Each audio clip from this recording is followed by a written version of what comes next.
traditional Christmas goose, been well fattened, well fed. The thing about geese, if you're buying fresh goose, always ask where it's come from, because they need to be eaten fresh grass early in March, then fattened from about July onwards. But they need to be out early. This idea of geese not being put out early and left too late, you end up with scrawny geese. But at the end of the time, the goose, three things of a goose.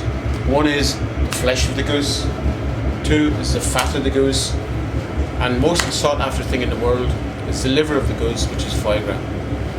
So, but in this, it's not a force-fed one, this is naturally fed one, so the liver will be smaller.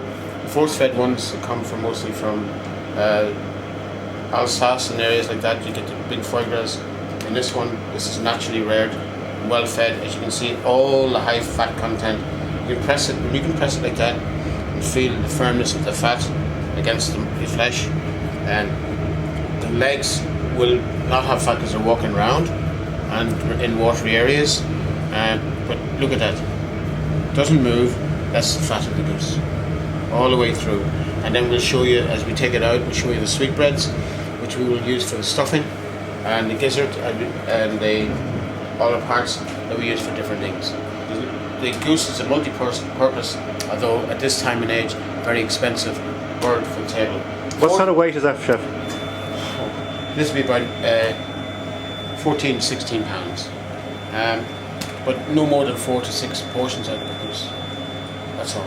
Because when we cook it and the rendering of the fat out of it, you have to find alternative uses for a goose because of the cost of them. A goose would cost you, this size goose, going to cost you anywhere between 60 and 80 euros. Okay. We're going to start by just simply taking off the extremities. The neck, we left the head on just to show you that it is actually a fresh goose, and just all the way around to take the neck off completely. Yeah, just take the heavy knife, chop. Take that. We will take the neck. We'll take the bone out of the neck later on, and then we'll start working on the goose. Just open it up. So basically the same sort of format for all the birds? Yes. This is what makes all the noise when the goose is going along. And it takes a lot of hard work, a goose, because the amount of fat on a fresh goose, you have to pull it away all the time. Right, that's waste into the dustbin. Wishbone again, Chef? Wishbone, we'll do that at a later stage when we've cleaned out the thing. We just want to make sure that all the entrails are loose, so when we pull from the other end, nothing's getting stuck inside. Just loosen it all. There. It takes a lot of work with your hands in doing any kind of birds. And then the big one. What I'm doing here is I'm just going to remove the feet. I always remove the legs after the sinew, after the joint, sorry, because it helps the meat come up into a ball when they're being roasted. Where possible, take the back of the knife. If you can pull a sinew, it's better. Otherwise, just cut through them. It's going to be on the goose is a fine bird.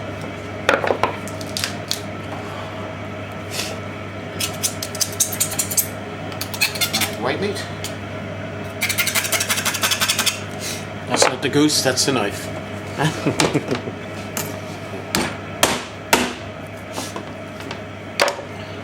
Yeah. Again, around. Any classic recipes for goose? Well, goose is traditionally Christmas roasted. Potato stuffing. I've seen people put sausage meat and all sorts of things. potato stuffing with a piece of apple or something is the better type of stuffings. But nothing, no potato stuffing. Because the goose, if you put bread stuffing in, you'd end up with so much grease in the bread stuffing, it would soak it up. With the potato stuffing, the grease tends to run off it. No, that's it. That's that removed. Now we're going to go into the entrails. See the fat? That's all the yellow, yes? That is just fat. Pure and honest to goodness fat. Getting into it can be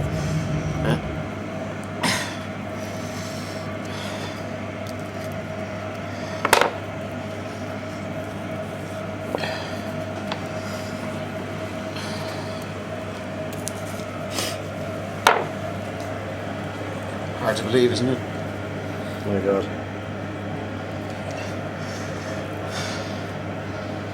Now, a lot of people find it hard to get into it. What do? Get your sharpening steel. And lever. Yeah, just lever the fat. Yeah. See it? Yeah. So you get a good grip. That'll come out as a block, will it, chef? Absolute block of goose grease. But you don't want to damage the flesh. So you keep pulling back. So a case of warm hands sort of soften it. Yeah, you are trying to get your hands in underneath the carcass of the bird to get the fat. Now, this guy's better fed than I thought.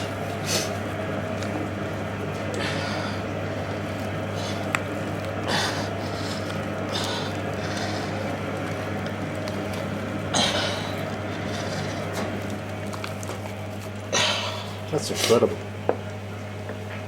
So nearly half his body weight is the fat. Yes. By the time you see the cooking done, more than half his body weight is goose grease.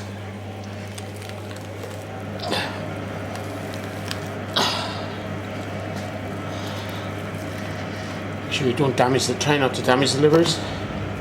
Get the sack, the whole lot, as we did with previous boards. And get it all out together.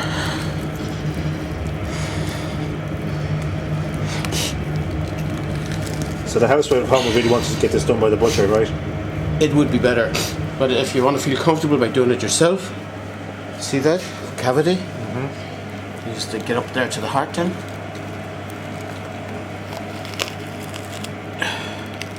That's why I said to try and release it all at the other end, then everything comes down.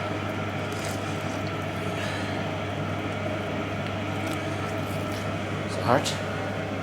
Now you've got all the little bits and pieces. We would take that out in the washing, and there's still more fat. Keep all your fat to one side. Entrails, just catch them, take them all. Keep the fat. Okay. Try not to break the entrails because you end up with a mess.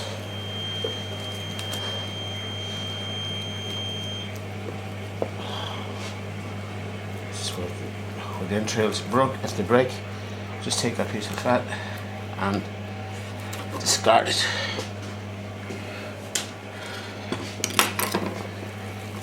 You have this all taken out.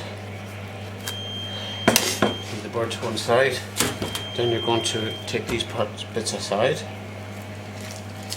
and look for the different parts. Be careful with the gizzard, or not the gizzard. This is the gallbladder.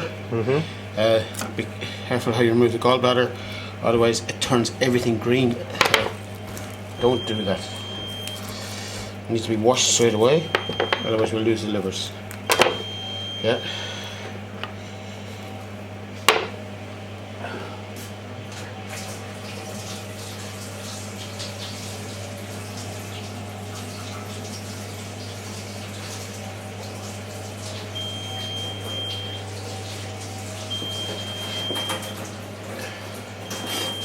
Gallbladder is that little sac there. You get a cutaway straight away. You don't want it involved in anything.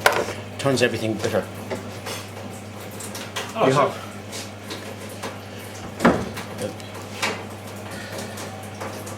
Okay. What we're trying to do now is take the entrails away from the fat. away from the fat. Slowly, deliberately, because you want to keep all the fat. If you want it by... So those entrails is basically intestine. Yes. All the way around. This is a well-fattened animal. Same as any animal that's been well-fattened. This is what gives them the big belly. And no looking at some chefs, I know.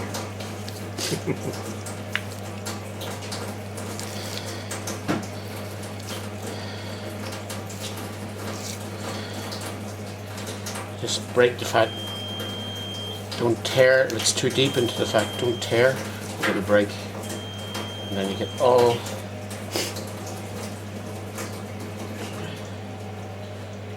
this.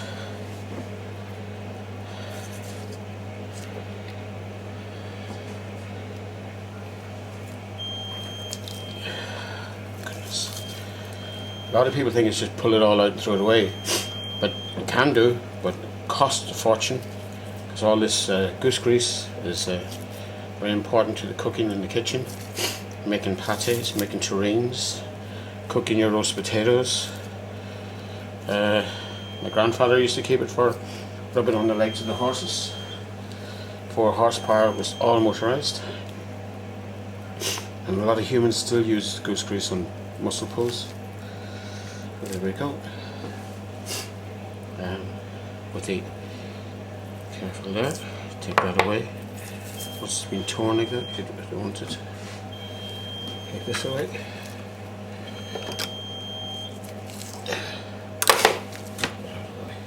That's all for the dustbin.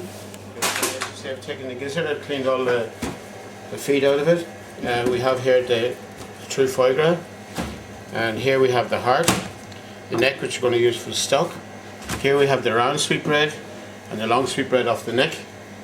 And here we have a couple of kilos of pure and utter goose fat. This is what made the animal, but see, if the animal is still full of goose fat all the way through it, so the flavours will be there. What we're going to do with this is we're going to make a potato stuffing. We're just going to clean this out. We're going to make a potato stuffing. We're going to fill it here and in the crop, and then we're going to cook it with the onion potato stuffing, some apples, some little bit of sage in the potato stuffing. And as I said, you will only use potato stuffing if you use bread stuffing or sausage meat with bread in it. All the goose grease would go in to it, and all you'd have is a ball of goose grease. So we're going to make a potato stuffing so that it comes out as a stuffing flavoured by being cooked in the goose. At the core, you know, is the bones, just go in all the cavities of the bones, make sure it's all cleaned out. So, because we're going to stuff this animal, see the blood coming out the other end? Yes, sir. Wash out any blood in bits and pieces. Totally clean out. We want to make this.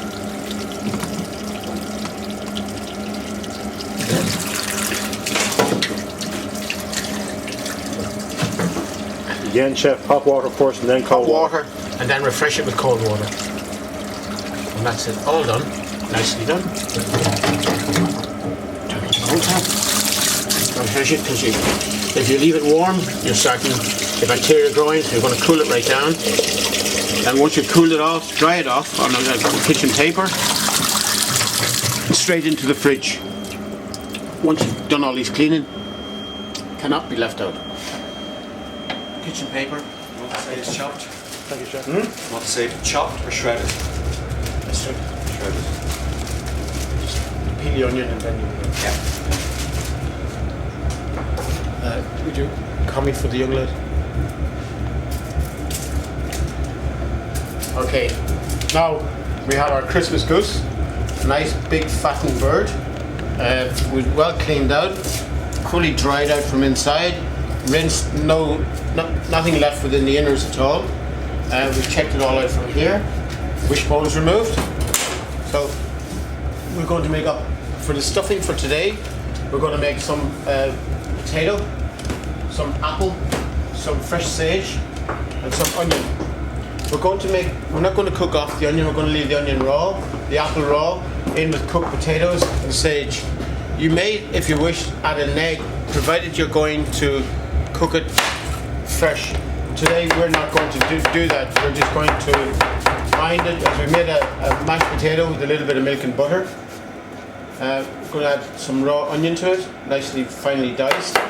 We're going to shred the sage and dice the apple, and then we're going to put the all inside here in the goose. Some geese you can find the sweetbreads, you can use the sweetbreads in your stuffing if you wish, or you can put a bit of bacon or a bit of apricot into it. It depends on the flavours that you like yourself. So we're just going to get everything ready, and then we'll show you how to. We're using potato stuffing today and some fresh sage. Sage is, this is the time of the year for sage.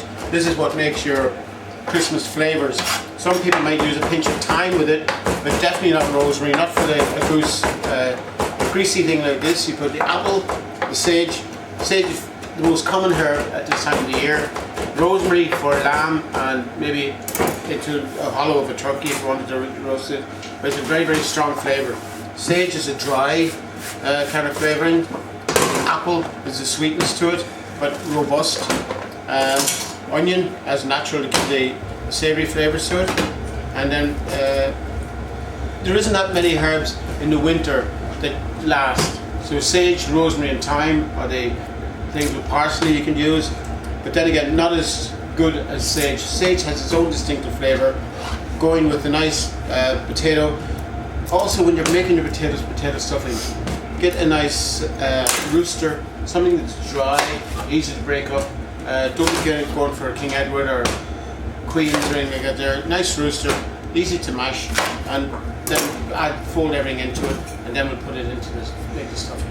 So is there a reason, like, you know, okay, we're using the potato here, is the fact one of the reasons that not only does the potato work extremely well as a complement? It doesn't absorb too much grease. Yes. If you make a bread stuffing will absorb all the grease of the goose. If you want that, fair enough, but in this modern age, people want flavoured with it, not soaked in it. Okay, and what about the apple? The apple is a sweetener, helps for the digestion. The same as if you're eating pork. The reason you eat apple with pork is because it helps with digestion. Same with the goose. There's a lot of grease in the goose, so you use apple to help with the digestion. Okay, and is the fact as well, like this would be a classical stuffing that would be going with the goose, correct? This is a traditional stuffing, yes. Yeah, okay. And in relation to proportions, I mean, the cavity, what weight of stuffing would we, you know, use to actually fill the cavity of the goose? For example, we have 4 apples here. We have 4 apples. We have a kilo of mashed potatoes. Okay. We have a large Spanish onion. Right. And we have about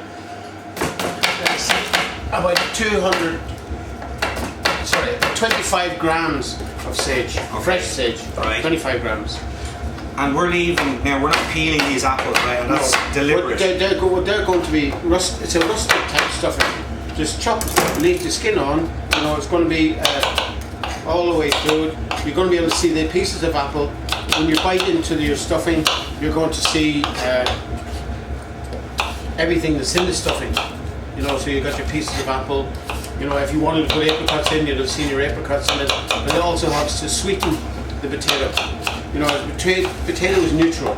It needs salt, pepper, seasoning. If you wanted to, you could add a little bit of spice, but not too much spice. You know, it's better something like this that you use fruit. Some people put a pinch of cinnamon, not a stick of cinnamon, a little bit of ground cinnamon. You know, when you're making stuffings, no big lumps that people are going to choke on, just nice little bits and pieces. Okay, and like, what about a sauce now to accompany this? What would we use as a sauce now to go with this that would lift? Okay, when it's finished, you drain off all the grease. You put a little bit of flour in the bottom of the pan. Yeah. And make a little roux with everything that's in it. Yeah. Maybe add a chicken cube, or that's what you want to enhance it, or make it up with chicken stock to bring it up, and then you just let it come up, brown it a little bit, let it cook off, so you have a thickened gravy. Okay. Normally called a julienne. Okay.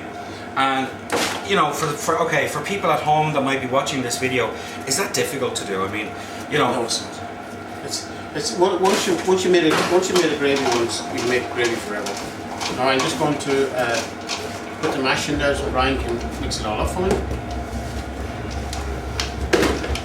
now we don't need to season this, sure we don't, because the potato's seasoned already. Potato's been seasoned. You season the potato and the secret about seasoning the potato is you get just the right amount of salt and pepper and butter into your potato. Everything else is just an additive then. You've added the sage, you've added the apple for sweetness. You know, you don't need to be adding more salt and pepper because nowadays people are more finicky about the amount of salt to take, and then you're going to get all the flavours from the goose going into it as well. Yep. We will season the outside of the goose skin so it will get nice crusty skin. Okay. Now, there's your stuffing. Off you go. Now, as I say, once you get down to here, you can use a spoon, or you can just simply well-washed hand. I just spoon.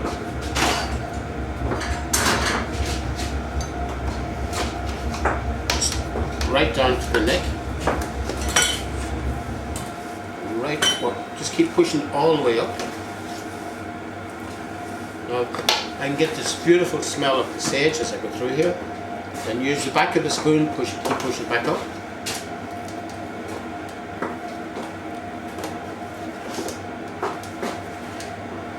What we're going to do then, when we get this tight, we're going to cross the legs and tie them so it will pop out. Right, just need to, and then just lift it up, you know, so it'll all fall down. Push it back up into the goose. Just hold it, please. Thank you. See? Now, that's enough for here. We're going to put some in the cavity as well.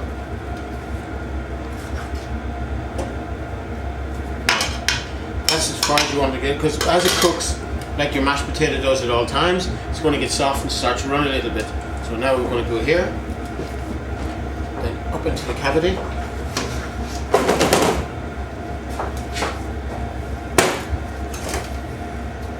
So this way you get as much of the stuffing in, because this is going to be served as your potato with the roast goose. As you see now, you have a nice fully stuffed roast goose. We're going to tie that up now in 2 seconds and get it into the oven. Just get it all over. Seal it all up. And I'm going to tie this end up. Now, to tie this end up, lots of ways of doing it. One is people go to the bother of trussing it. First thing to do is to try and get the legs as close together as possible. Take it over the neck, over the bones at the back. The other way to do it then is simply tie one leg, so it's really well tied. Hold on to it. Leave an extra piece of string. Come around here. Do 2 whirls. Pull them together. It's not going to slip off. Sorry, take away some of the string.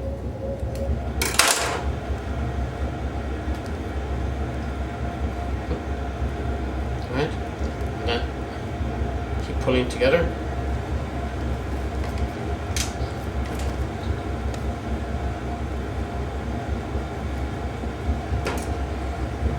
You can go to all sorts of ways of skewering through and over. What we're going to do here now, we're just going to tie up the bottom part. Once again, round there and over the right that way. Sorry. All we're trying to do is to close up the cavity.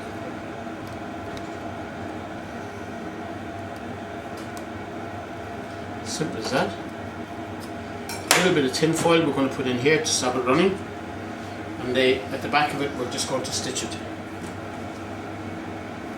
And we'll get a little bit of tin foil as well. Want to use a skewer for flip? Just what we're going to do is follow the needle and thread.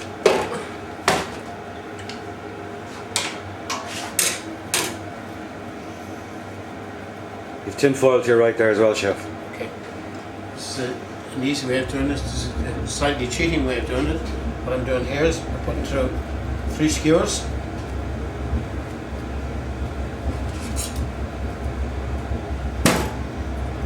String. Okay. Through here. Sorry. Underneath the bottom one. Over the top one. Middle one. Back through here. And over. I slipped off again. Sorry. There we go. And this will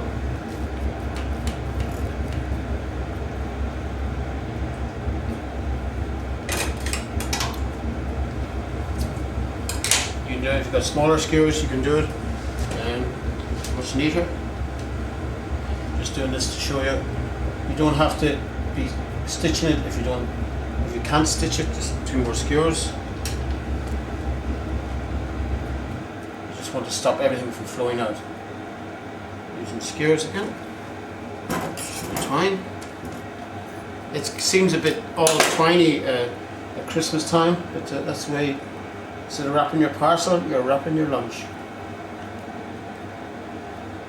Nicely tied up. There we go. This will stop all the stuff from running out. Clip everything away, and don't forget to get rid of all your trimmings. You don't want your guests eating pieces of string. Alright, you got it all nicely skewered up, ready for the oven. A piece of tin foil is just going to go in here.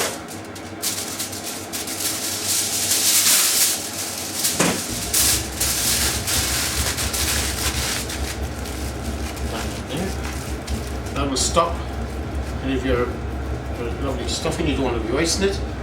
Put that there and ready for the oven. Into the roasting dish. Now, something we learned from the roasting and the ducks. You can do it this way. You can put a trivet underneath it to lift it up for the grease to come off. Or we can put it into the oven with a dish down and a perforated tray underneath it. I'm going to put a tray underneath it to catch all the goose grease.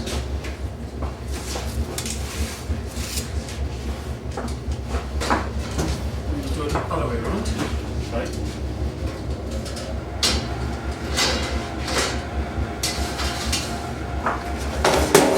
Now, as I said, my final movement, salt the skin, because everybody likes to eat the goose skin because it gets nice and crispy, have it nice and seasoned, and we have it ready for Santi. Temperature and cooking time. Okay, goose is a little bit bigger than most. We started off at 185 for about 20 minutes.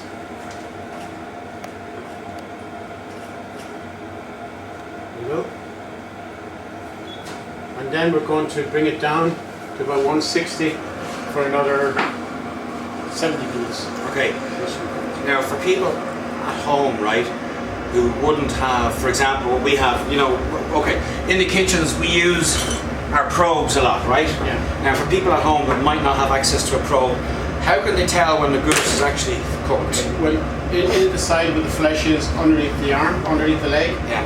you stick a knife in or a fork in. If the blood is clear, like greasy coming out, it's cooked. If there's blood in it, it's not cooked. So basically, any of the juices that run out of the leg when they pierce the leg, if there's blood in the juices, it's undercooked. Yeah. And if they pierce it and the juice runs clear, it's cooked. Okay. Now I've just taken the goose out to check it. Be careful not to burn myself in the grease that's dripped off. Might need a little bit more of the looks of it. But I'm just checking it underneath. Just lift up the wing in here. Just see, it's all crystal clear coming out. See that? All crystal clear. And because we started in a hot oven, it's all crystal clear. That's cooked. What I'm just also going to do, check my probe. You see, fully cooked. And the temperature for fully cooked, chef, is? Well, for this kind of thing is 75 plus. Perfect. So do we want to take a look at the actual fat content that's left in the tray? Yes, we can.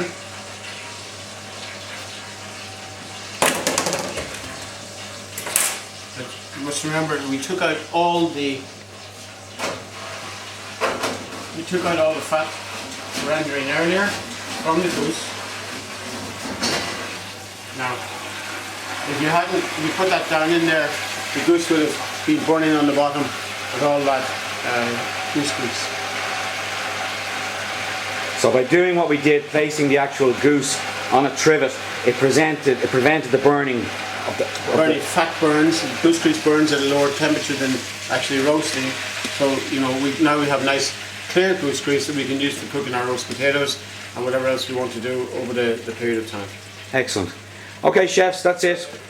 Talk to you Taken it soon. and checked it. The stuffing's all there. Before I do anything else with it, I need to leave this rest for about 45 minutes. Because if I start cutting it now, it's going to dry up very quick. All the moisture is just going to pour out of it. Just like cooking red meat. Yeah. Yeah? Yeah. You get a joint out of the oven, you leave it rest 45 minutes. Same with the goose. Leave a goose rest before you carve it. That way the moisture will stay within the flesh. Realistically, okay, a goose is a wonderful bird to have for Christmas, yeah? How many portions from a bird this size can we realistically expect? 6. Yeah, Some people will try for 8, but you'd have 8 hungry people rather than 6 happy people. And with the price of a goose, a fresh goose runs around €60, so it's going to cost you about €10 per portion. Yeah. So really be careful now, chefs, and anybody else at home. Remember that when you're actually preparing for dinner, as chef said, realistically, you're not going to get 8 portions out of this. As he said, you're going to realistically just get 6 portions out of this. So remember that for service as well, chefs, and also, as I said, at people at home, remember that this is deceptive in the sense of how big it looks, but in reality, when you begin to carve and everything else, you'll see how little flesh there is on it. There. Yeah, it's okay. And what it makes, make a suggestion that you remove the legs, carve up all the legs and leave them on this plate. Take the breast, carve it and leave it on this plate, and then balance. Take your stuffing. If you want to put a bit of ham down, put your stuffing on the ham. Then take some of the leg meat out, and then take the breast meat out, and then you'll get a nice balance that everybody who sits at your table. Then all you have to do is just cover a little bit, just flash it in the oven, and serve it then. Now what we mean by flashing in the oven is just putting it back into an oven that's already been preheated and hot, okay? So it just goes back into a hot oven for around about 4 to 5 minutes, and then check it to see is it hot enough. You take it out and you serve it, okay? You can also flash under a grill. You can also flash basically, as I said, in an oven or under a grill. So when we're going to let this relax. We're going to let it relax, and then basically we're going to actually carve this a la mignette for service, because we're not going to carve out a portion for you to show you, because again this goose is on the a la carte menu and it's just too valuable, too expensive per portion to actually show you. So remember that, chefs.